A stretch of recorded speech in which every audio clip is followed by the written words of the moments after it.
नमस्कार। एक बार फिर आप सभी साथियों का हार्दिक स्वागत अभिनंदन है इस प्लेटफॉर्म पर। चूंकि हम प्रेजेंट कॉन्टिन्यूस ले रहे थे सेशन भी लंबा हो रहा था और कुछ लाइट की समस्या की वजह से भी वीडियो रुक गया था। हम यहाँ तक पहुंचे थे क्या, प्रेजेंट कॉन्टिन्यूस। एक पार्ट आपको इसका पहुंच गया है। दूसरे पार्ट में हम कवर करते हैं कि प्रेजेंट कॉन्टिन्यूस का असर्टिव हमने देख लिया था। असर्टिव में अब हमें प्रेजेंट कॉन्टिन्यूस का क्या निगेटिव पार्ट देखना है कि निगेटिव को अंग्रेजी में कैसे कन्वर्ट करते हैं। पहचान देख ली। पहचान देखने के अलावा हमने क्या, स्ट्रक्चर। मैंने बताया कि स्ट्रक्चर को कवर करना बहुत ही आवश्यक है। जब तक आप स्ट्रक्चर को कवर नहीं करेंगे तब तक टेंस का कोई मतलब नहीं। कितना भी बड़ा सेंटेंस हो, किस भी लेवल का। मैंने कहा टेंस हम बचपन से पढ़ते आ रहे हैं, फोर्थ या फिफ्थ स्टैंडर्ड से हम पढ़ते आ रहे हैं, लेकिन अब जैसा आपका स्टैंडर्ड बढ़ेगा वैसा सेंटेंस। शुरुआत हम हल्के स्टैंडर्ड से करते हैं, मैंने कहा, और बाकी सब कवर करेंगे इसमें। हमने नेगेटिव का स्ट्रक्चर क्या बताया, सब्जेक्ट लेंगे और सब्जेक्ट की कैसे पहचान करेंगे, पार्ट्स ऑफ स्पीच के। और उसके बाद हम क्या, इज आर एम यानी कि इसे वर्ब टू भी बोलते हैं। वर्ब वाला टॉपिक जो पार्ट्स ऑफ स्पीच है उसका देखिएगा आप। ये हेल्पिंग वर्ब। उसके बाद हम क्या लाएंगे, नॉट। नॉट के बाद क्या लाना है, वर्ब की फर्स्ट फॉर्म में आईएनजी, उसके बाद ऑब्जेक्ट, उसके बाद अदर वर्ड। बस इतना सा स्ट्रक्चर हमें फॉलो करना है अंग्रेजी में कन्वर्ट करने के लिए। हम ऑलरेडी पहचान चुके हैं ये क्या प्रेजेंट कॉन्टिन्यूअस है और उसके साथ क्या बेटा नहीं लगा, यानी कि निगेटिव। अब सेंटेंस में हम जानते हैं क्या 5 प्रकार के सेंटेंस होते हैं और उन 5 काइंड्स में क्या असर्टिव। असर्टिव के 2 पार्ट होते हैं, अफर्मेटिव और नेगेटिव। और नेगेटिव का क्या स्ट्रक्चर रहेगा प्रेजेंट कॉन्टिन्यूअस में, ये आपके सामने है। सबसे पहले हम क्या, सीमा क्या है आपकी, सब्जेक्ट है। हमने कहा किसी भी सेंटेंस को, कोई अगर सेंटेंस है उसे अंग्रेजी में कन्वर्ट करेंगे क्या, एसवीओ, सब्जेक्ट वर्ब ऑब्जेक्ट। आप फाइंड आउट कर लीजिए, कोई परेशानी नहीं होगी आपको करने में। तो ये हमने सब्जेक्ट फाइंड आउट कर लिया। सब्जेक्ट, उसके बाद जाना क्या है, ये वर्ब हो गई। मैंने कहा वर्ब से प्रश्न कर दीजिए क्या, तो तुरंत उत्तर आपको मिल जाएगा। वर्ब से प्रश्न करेंगे तो तुरंत आपको उत्तर मिल जाएगा कि ऑब्जेक्ट क्या है। वर्ब से प्रश्न करने पर मैंने कहा वर्ब क्या है, जा, यानी कि जाना। कहाँ जा रहा, मैंने कहा कहाँ जा रहा, तो उत्तर मिला कानपुर जा रहा है। क्यों जा रहा या कब जा रहा, जो प्रश्न फिट बैठे उसी हिसाब से तो मुझे उत्तर मिल गया क्या, कानपुर। तो ये कानपुर हमारा बेटा क्या हो गया, ऑब्जेक्ट। ये हमारा कानपुर हो गया ऑब्जेक्ट। बस इतना ही करना है। बाकी जो भी आ रहा है ये क्या बेटा अदर में आ जाता है। खाना बनाने के लिए, रहने के लिए, पढ़ने के लिए, सोने के लिए, ये इसे फ्रेजेस भी बोलते हैं। जो हमने अदर वर्ड यहाँ इंक्लूड किया, ये अदर वर्ड स्ट्रक्चर में इसीलिए इंक्लूड किया गया है। क्यों इंक्लूड किया गया, क्योंकि सेंटेंस कितना भी बड़ा हो जाए सब्जेक्ट वर्ब हमेशा रहते हैं। अभी मैं आपको बड़ा सेंटेंस भी दिखाऊंगा आपको। तो कुछ नहीं, सब्जेक्ट क्या है, सीमा है ना, क्या सीमा लिख दिया, सीमा। उसके बाद हमें इज आर एम ऐसे हेल्पिंग वर्ब में क्या आ जाते हैं, क्या सिंगुलर है तो सीमा के लिए हम क्या लगाएंगे, एच। इससे पहले इनका हेल्पिंग वर्ब का डिस्कशन हो गया फर्स्ट पार्ट में। सिंगुलर के लिए हमेशा हम इज का प्रयोग करते हैं, जिस प्रकार से डू या डज का प्रयोग करते हैं इंडेफिनिट में। तो इज हो गया। उसके बाद हमें क्या लगाना है बेटा, इज तुरंत बाद नॉट लगाना। उसके बाद हमारा क्या कह रहा है, वर्ब में आईएनजी। वर्ब क्या है, जाना, यानी कि गो मीन्स जाना। गो में आईएनजी लगा दी हमने, क्या हो गया, गोइंग। अब तुरंत प्रीपोजिशन लगाकर हम क्या जोड़ देंगे, object. Preposition going to, object क्या है, कानपुर। अब कानपुर, अब आपके पास क्या ऑब्जेक्ट के बाद अदर वर्ड लाना है, जो आपके वाक्य में है, वो जिसे आपने ट्रांसलेट नहीं किया। आपके वाक्य में तो है लेकिन आपने उसे ट्रांसलेट नहीं किया। क्या, खाना बनाने के लिए। ये क्या है बेटा, फ्रेज है। फ्रेज क्या होता है, सेंटेंसेस को टुकड़े में, सेंटेंसेस क्या होता है, फ्रेजों से मिलकर बना होता है। खाना बनाने के लिए, अब बनाने के लिए, तो ये फ्रेज बनाने के भी एक अपने अलग नियम होते हैं। या तो ये इन्फिनेटिव से बना सकते हैं, जीरंड से। ना नी ने तो ये जीरंड से बनेंगे। बनेगा किसके, जीरन से, फॉर प्रिपेयरिंग, बनाना, मेकिंग। देखो अंग्रेजी में आप कहते हैं मेक मीन्स बनाना, और जहां जब भी खाने की बात हो तो वहां बनाने के लिए हम लोग जनरली गलती क्या करते हैं, ये पढ़ते फॉर मेकिंग फूड, लेकिन मेक नहीं, ये क्या खाना स्टैंडर्ड अंग्रेजी में है क्या, प्रिपेयर किया जाता है। कहते मम्मी क्या प्रिपेयर कर रही, प्रिपेयर, सब्जी प्रिपेयर कर रही तो preparing.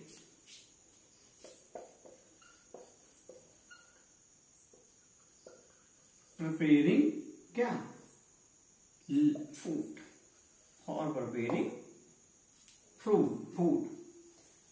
Seema is going to Kanpur for preparing food. किसके लिए जा रहे हैं, फूड प्रिपेयर करने के लिए जा रहे हैं। फॉर अगर यहाँ खाना पकाने के लिए तो क्या, फॉर कुकिंग फूड। अगर यहाँ खाना बनाने की जगह क्या हो जाता बेटा, पकाना, पकाना हो जाता, तो इस प्रिपेयर की जगह हम क्या कर देते हैं, कुकिंग।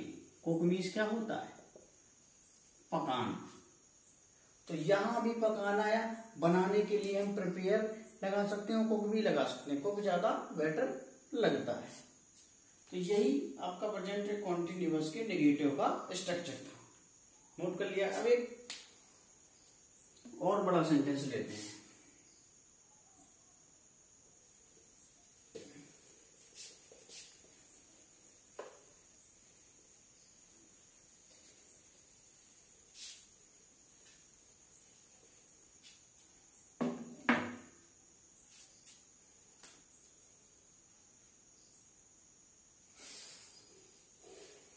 मैंने इससे पहले एक सेंटेंस लिया था, वही ले लेते हैं। शुरुआत में समझाने के लिए आप कहेंगे अंग्रेजी नहीं बनाई उसने, उसकी आपने अकबर और राणा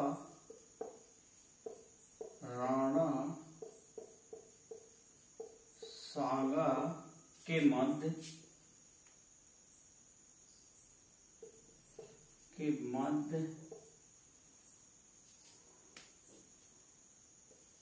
हल्दी घाटी का युद्ध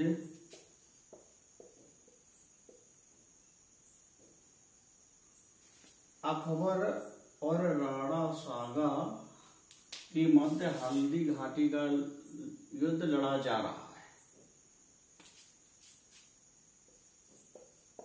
लड़ा जा रहा है। अकबर और राणा सागा के मध्य हल्दी घाटी का युद्ध लड़ा जा रहा है। हालांकि पास्ट की घटना है, इसको हम ऐसा प्रेजेंट नहीं कर सकते, लेकिन आपको सेंटेंस समझाने के लिए, यहाँ हिस्ट्री पर्पज से मैंने नहीं, ये तो लड़ा जा चुका है, मैंने सेंटेंस समझाने के पर्पज से, कितना भी बड़ा सेंटेंस हो जाए कुछ भी, यही तो आप ट्रांसलेट करते हैं, आप कहते हैं स्टोरी नहीं आती, तो यहाँ अंग्रेजी पर्पज से इसे कैसे ट्रांसलेट करेंगे उस पर्पज से मैंने यहाँ लिया है। तो मैंने कहा पहचान करना सबसे लास्ट में जाएंगे, अगर आपको है मिल गया तो यानी कि ये प्रेजेंट है। अब प्रेजेंट का कौन सा सब पार्ट है, अब ता मिलता था तो हम क्या कहते थे, ये इंडेफिनिट वाला सब पार्ट है, ता मिलता था तो हम कहते हैं क्या, इंडेफिनाइट वाला सब पार्ट है। अब जब रहा मिल रहा मतलब जारी, जारी मतलब कॉन्टिन्यूअस, कॉन्टिन्यूअस। अब ये हम पहचान के कॉन्टिन्यूअस है। अगर नेगेटिव वाला पार्ट चल रहा तो यहां हम नहीं जोड़ देते, ठीक है, नहीं लड़ा जा रहा है, अकबर और राणा सागा के मध्य हल्दी घाटी का युद्ध नहीं लड़ा जा रहा है। कितना भी बड़ा, तो 3 फ्रेजेज और जोड़ दें तो उससे डरना नहीं है। हमारा काम था पहचानना था, हमने पहचान लिया। अब उसके बाद हमारा किसी भी सेंटेंस में क्या रहता है, सब्जेक्ट वर्ब ऑब्जेक्ट। अब सब्जेक्ट क्या, किसकी बात हो रही सेंटेंस में, तो अकबर और राणा सागा की बात हो रही, तो ये पूरा सब्जेक्ट हो जाएगा। लड़ा जाना, ये क्या है, लड़ा जा रहा है, ये क्या है, एक्शन क्या है, वर्ब मतलब एक्शन, एक्शन क्या हो रहा है इसमें, लड़ा जाना, तो ये क्या है, आपकी वर्ब हो रही। अब वर्ब से आप जब प्रश्न पूछेंगे, वर्ब से आप जब प्रश्न पूछेंगे तभी तो आपको ऑब्जेक्ट मिलेगा। वर्ब से पूछा क्या लड़ा जा रहा, क्या, व्हाट इज गोइंग ऑन, तो वर्ब ने तुरंत बताया कि हल्दी घाटी का युद्ध। ये हो गया ऑब्जेक्ट, ये हो गया ऑब्जेक्ट। बस यहां तक देखा था, कहानी खत्म। ये कर लिया आपने, एसवीओ फाइंड आउट कर लिया, कहानी खत्म। अब हम अपने स्ट्रक्चर पे आते हैं, जो स्ट्रक्चर हमने बनाया था। अगर कॉन्टिन्यूअस है और नेगेटिव है, असर्टिव सेंटेंस का नेगेटिव पार्ट है, तो इस स्ट्रक्चर को फॉलो करेगा। तो हम स्ट्रक्चर फॉलो करवाते हैं। सब्जेक्ट क्या है, अकबर, अकबर।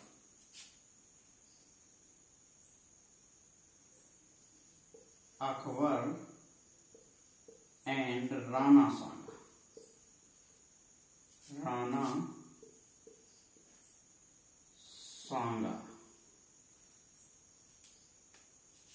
अब ये एंड क्या है, कंजक्शन है, कंजक्शन है, मैंने पढ़ाया था। दो वर्ड्स को जो ज्वाइन कराए यहां से, और जो पार्ट्स ऑफ स्पीच समझते चलिए, जो दो वर्ड को ज्वाइन कराए या दो सेंटेंसेस को ज्वाइन कराए, वो किसकी श्रेणी में आता है, किस पोजीशन में आता है, कंजक्शन में। तो अकबर और राणा सांगा दो क्या है, वर्ड्स हैं, इनको ज्वाइन कौन करा रहा है, एंड। तो ये एंड क्या है, कंजक्शन है। और सब्जेक्ट वर्ब एग्रीमेंट जब आगे और फर्दर पढ़ेंगे, कंपटीशन लेवल में जाते हैं या सब्जेक्ट वर्ब एग्रीमेंट पढ़ते हैं, तब यहाँ आपको समझ में आएगा कि वर्ब किस, सब्जेक्ट वर्ब एग्रीमेंट का मतलब ही होता है कि सब्जेक्ट किस रेस्पेक्ट में वर्ब को लेगा। ये अलग से खुद टॉपिक है। सब्जेक्ट वर्ब एग्रीमेंट के अनुसार अब यहाँ वर्ब लगाएंगे। तो राणा सांगा और अकबर दो चीज हो गई, तो इसलिए हम प्लूरल, ये के सब्जेक्ट वर्ब एग्रीमेंट रूल से यहां से हम प्लूरल यानी बहुवचन या प्लूरल काउंट करके चलेंगे। जब प्लूरल काउंट करके चलेंगे तो प्लूरल के लिए हम क्या, आर का उपयोग करते हैं, आर। ठीक है, लेफ्ट साइड से दिख रहा हो सकता है राइटिंग थोड़ी बहुत दिक्कत हो। उसके बाद हमें क्या लाना है, नोट। ठीक है, हमने नोट लगा दिया, नोट लगा दिया। उसके बाद वर्ब में आईएनजी। अब लड़ा जाना, फाइट मीन्स क्या, फाइट वॉर, फाइट मीन्स क्या होता है, लड़ना, फाइटिंग।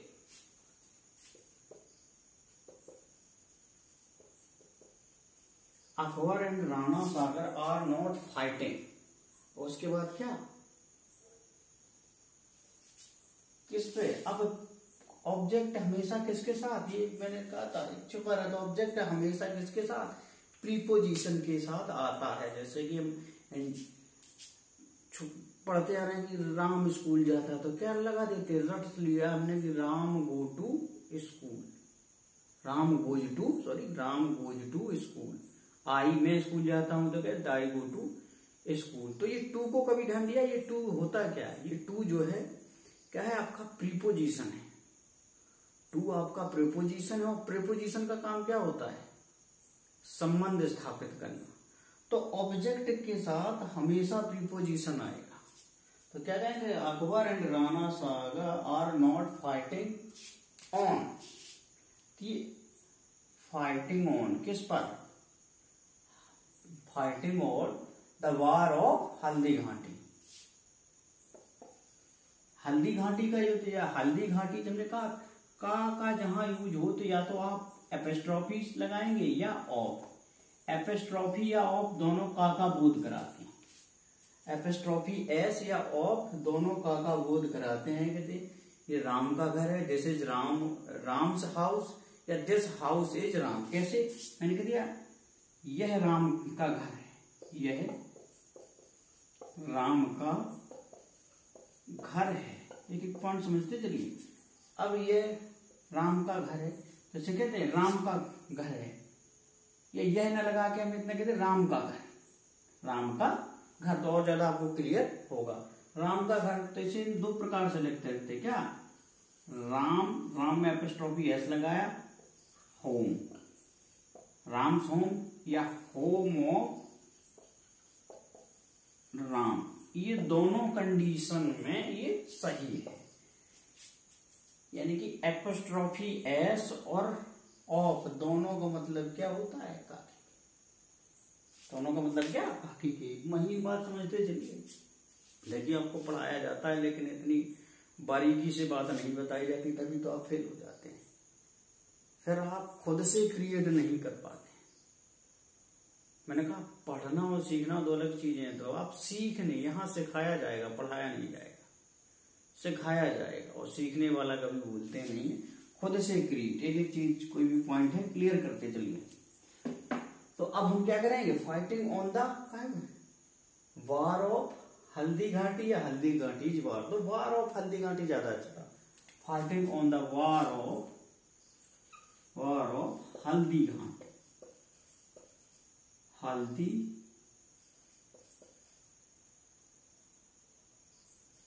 हल्दी घाटी, ठीक है, कैपिटल लिख दिया। और द वार ऑफ हल्दी घाटी। अब एक के मध्य आ गया, ये तो हमने छोड़ ही दिया। क्या, Akbar and Rana Saga are not fighting on the war of Haldi Ghati. तो अकबर और Rana Saga are not fighting on the war of Haldi Ghati. ये जो के मध्य, ये इसी में ऑफ ऑन में इंक्लूड हो गया। तो क्या, Akbar and Rana Saga are not fighting on the war of Haldi Ghati. Akbar और राणा सागा के मध्य हल्दी घाटी का युद्ध नहीं लड़ा जा रहा है, हल्दी घाटी का युद्ध नहीं लड़ा जा रहा। तो ये मैंने आपको क्या किससे बता दिया, कोई बड़ा सेकेंड। अब इसका सेकेंड तरीके से भी ये बन सकता है, लेकिन मैंने आपको यहाँ किससे, केवल कॉन्टिन्यूअस पर्पज से बनाया। तो ये भी आपका कॉन्टिन्यूअस पर्पज से। आप कैसे बनाएंगे, प्रेजेंट कॉन्टिन्यूअस से, ऐसे। अगर इस सेंटेंस को एक तरीके से और बना सकते हैं, और जब उसकी आवश्यकता आई तो वो भी बताएंगे। फिलहाल मेरा इस बड़ा सेंटेंस लेने का मकसद यही था ताकि आप डरें। कितना भी बड़ा सेंटेंस अपने मन से कुछ भी आ जाए, कोई तैयारी थोड़ी था, मुझे याद था, मैंने कुछ भी दिमाग में आ जाए। आप जोड़ते चलिए, लास्ट में पहचान आपको देखना है मतलब प्रेजेंट रहा है, यानी कि कंटिन्यूअस जारी है। तो इस हिसाब से आप नोट कर लीजिए। मैंने कुछ नहीं किया, मैं भी आपके तरीके अनभिज्ञता, मैंने केवल इसी का सहारा लिया। ये यहाँ आ गया, ये चीजें आपको क्लियर हुई होंगी। नहीं हुई तो कमेंट बॉक्स में फीडबैक बताइए कहाँ समस्या आ रही। तब तो जब तक आप जानकारी नहीं देंगे कि कहाँ समस्या आ रही, तब तक हम कैसे समझेंगे। चलिए अब कॉन्टिन्यूअस पार्ट का आपका क्या बचता है, इंट्रोगेटिव वाला। नोट कर लिया, हट जाते हैं तो नोट कर लिया करिए, स्क्रीनशॉट लेके या पॉज करके आप नोट कर लीजिए। इंट्रोगेटिव वाला पार्ट आता है।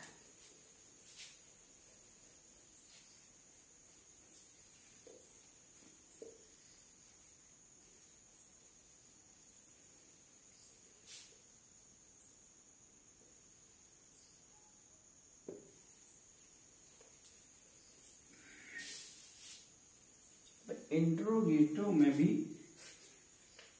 दो प्रकार के इंट्रोगेटिव होते हैं, क्वेश्चन वर्ड टाइप और विदाउट क्वेश्चन वर्ड टाइप।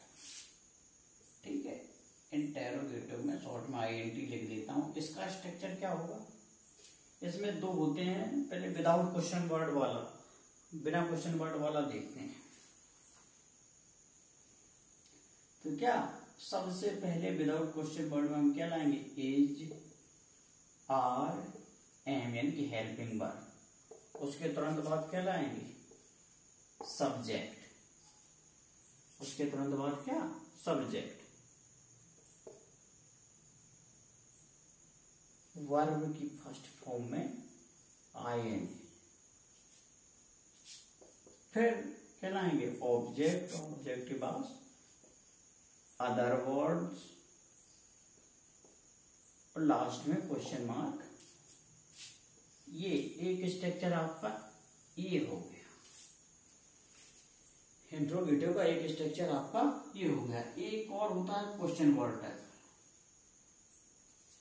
तो क्वेश्चन वर्ड वाला में क्या होता है, सबसे पहले QW। क्वेश्चन वर्ड क्या होते हैं, प्रेजेंट इंडेफिनिट में मैंने डिस्कशन किया, वीडियो जाके देखिए क्वेश्चन वर्ड। उसके बाद हम क्या लाएंगे, इज, आर, एन। उसके बाद क्या, सब्जेक्ट, सब्जेक्ट के बाद क्या, वर्ब में ING। उसके बाद ऑब्जेक्ट, उसके बाद अदर वर्ड, लास्ट में हाशिया मार्क चाहिए, जिसे क्वेश्चन मार्क बोलते हैं। लास्ट में हाशिया मार्क या क्वेश्चन मार्क, जिसे क्वेश्चन मार्क शब्द बोलते हैं। अब एग्जाम्पल ले लेते हैं। जब इतनी कहानी हुई है, स्ट्रक्चर मालूम चल गया कि इंट्रोगेटो में तो ये स्ट्रक्चर को फॉलो करेगा ऊपर वाले को, या क्वेश्चन मार्क वाला होगा तो नीचे वाले स्ट्रक्चर को फॉलो कर देगा। अब हमें इंग्लिश बनाने में, इंग्लिश को ट्रांसलेट करने में कोई दिक्कत नहीं होगी, कोई बड़ी परेशानी नहीं होगी। एग्जाम्पल देख लेते हैं। मैंने कह दिया हरी